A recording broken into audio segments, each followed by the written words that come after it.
This is How to Be a Lion by Ed Veer. The world is full of ideas. Big ones, small ones, good ones, bad ones. Some think this, others think that. Some say there's only one way to be a lion. They say, lions are fierce. If they catch you, they will chomp you. Crunch, crunch, chomp. They say a lion can't be gentle. Well, they haven't met Leonard. Leonard loves to walk by himself, feeling the sun warm his back and the grass under his paws. Some days, Leonard walks to his thinking hill. Sometimes he thinks important thoughts. Sometimes he daydreams. Somewhere in between, he hums quietly and plays with words, putting them together this way, then that way, making them into poems. Some say, wait! Lions are not gentle. Lions do not write poems.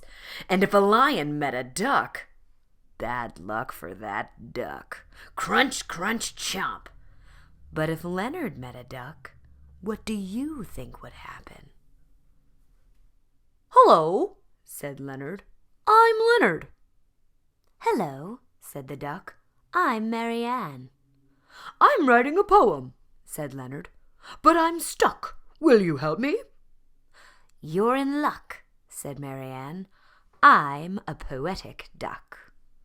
Together, they played with Leonard's poem until the words became unstuck. Leonard and Mary Ann found they liked each other. Under the sun in the long grass, they lay together. They played. They went for walks and had long, meandering conversations, a mixture of quacks and quiet roars.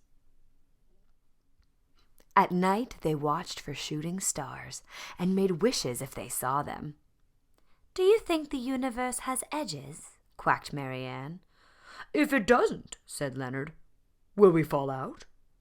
Together, they are happy. They wish for nothing more than this. Some say that a lion should have chomped a duck by now. One day, a pack of fierce lions came prowling around.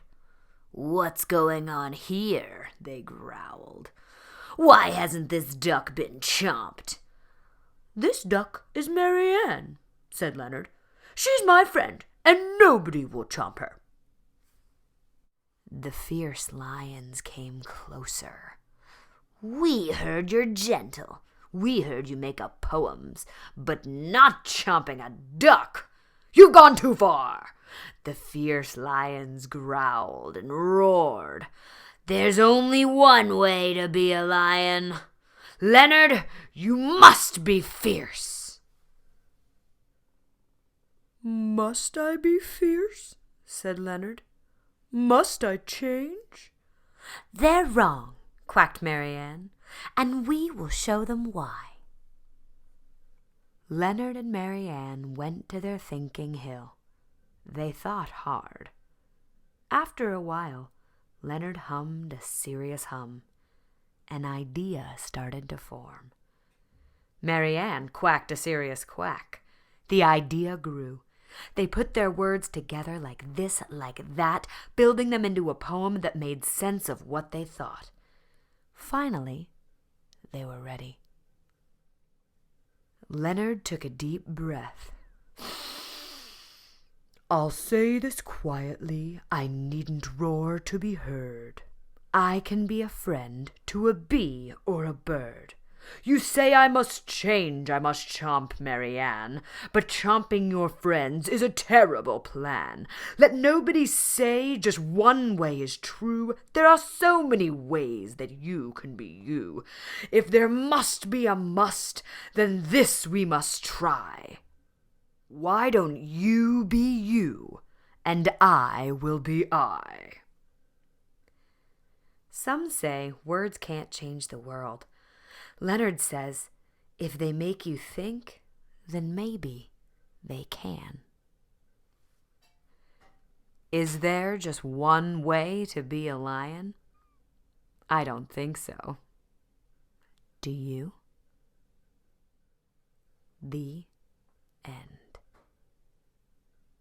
This book is for those who daydream and those who think for themselves.